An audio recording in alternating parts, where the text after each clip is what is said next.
Shalom anak-anak, apa kabarnya hari ini? Ya, Miss Erni berharap kalian selalu dalam keadaan sehat. Sekarang kita akan belajar agama Kristen, lanjut di pembelajaran ke-6 yaitu keluarga hidup rukun.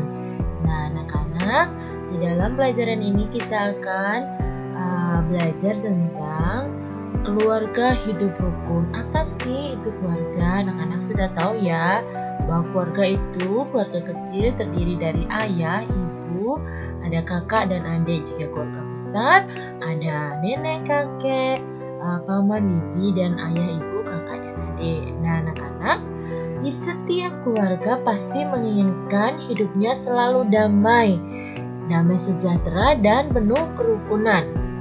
Raja Daud adalah Raja Israel yang kedua. Dalam kitab Mazmur 131 ayat yang pertama, Daud menulis, "Sungguh alangkah baiknya dan indahnya apabila saudara-saudara diam bersama dengan rukun."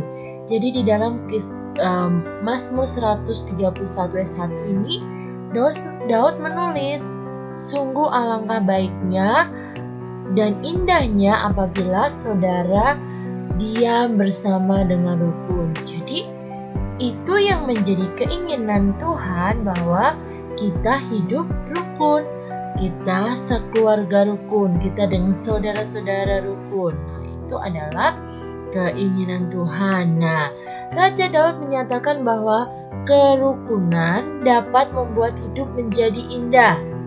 Jadi kalau kita rukun di dalam keluarga, rukun dengan ibu dengan ayah rukun, kakak dengan adik rukun, maka hidup itu akan menjadi indah. Nah, Raja Daud menggambarkan indahnya hidup yang penuh dengan kerukunan adalah seperti minyak di kepala Harun dan ke jubahnya turun. Jadi, seperti minyak di kepala Harun itu diibaratkan bahwa berkat Tuhan itu akan mengalir. Jadi mengalir dari ayah ke ibu ke anak-anak. Jadi berkat Tuhan itu selalu mengalir. Nah, ada lagi seperti embun di Gunung Hermon yang turun ke Bukit Sion.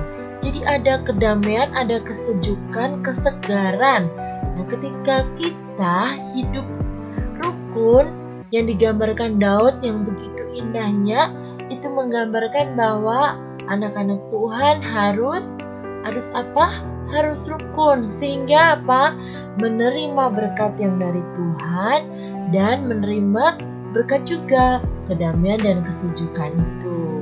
Nah, perhatikan ya anak-anak, bahwa kita itu hidup sebagai makhluk sosial yang artinya membutuhkan orang lain. Jadi selain keluarga, kita juga membutuhkan orang lain. Satu dengan yang lainnya saling membutuhkan. Di dalam keluarga juga kita saling membutuhkan. Orang tua membutuhkan anak-anak. Untuk apa? Untuk melangsungkan keturunannya.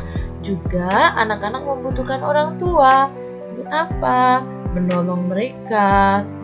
Ya, jadi anak-anak membutuhkan orang tua untuk melakukan tugas-tugas mereka. Nah, begitu juga anak-anak membutuhkan saudara dan teman untuk bisa bermain bersama-sama. Jadi, semuanya membutuhkan satu dengan yang lain, karena kita adalah makhluk sosial. Nah, kerukunan dalam keluarga dapat dibangun dengan melakukan kegiatan bersama. Jadi, kalau kita ingin membangun sebuah kerukunan dengan ayah, ibu, kakak, adik, maka kita bisa melakukan kegiatan bersama. Kegiatan bersama ini membuat kita tambah rukun. Nah, kerukunan dalam keluarga dapat diusahakan dengan cara yang pertama adalah saling mengalah. Jadi, kalau saling mengalah, tidak egois satu dengan yang lainnya, pasti kita bisa rukun.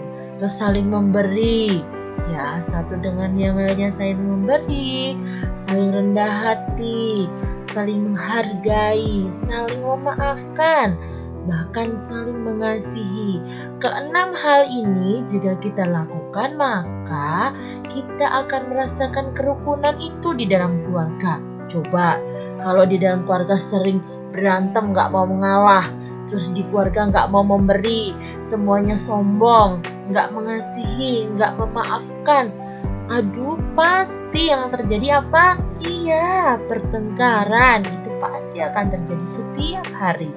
Bahkan bisa-bisa nggak mau di rumah ya karena sering bertengkar. Nah, tetapi jika di dalam keluarga ada saling mengalah, saling memberi, rendah hati, menghargai, memaafkan, mengasihi, maka akan tercipta apa? Kerukunan. Nah, kedamaian dan kerukunan di dalam keluarga adalah tanggung jawab bersama.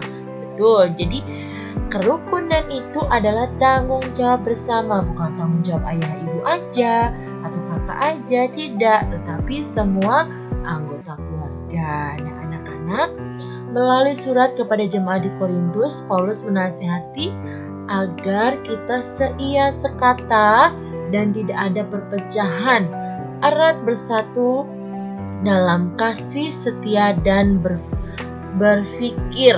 Ya, jadi Rasul Paulus ini juga mengingatkan kepada jemaat di Korintus juga, karena mereka satu keluarga, jadi harus seia sekata, jadi harus satu, erat di dalam kasih, bahkan harus sehati dan sepikir.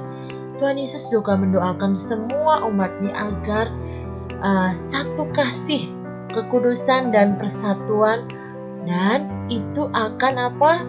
Membuat segala persekutuan itu menjadi indah. Anak-anak yang dikasih Tuhan, tetaplah memiliki di dalam keluarga adalah sehati, sepikir, ya, sehingga tidak terjadi perpecahan. Nah, sekarang tugas anak-anak adalah menghafal Mazmur 131 ayat 1. Jadi anak-anak nanti menghafal sendiri sampai hafal. Kalau setelah hafal, minta tolong orang tua untuk membuatkan video dan tugas ini dikirim ke Miss Erni paling lambat hari Jumat. Jadi anak-anak tidak boleh melihat contekan ya, harus benar-benar hafal. Oke anak-anak, selamat belajar dan Tuhan Yesus memberkati kita semua. Sampai jumpa minggu depan.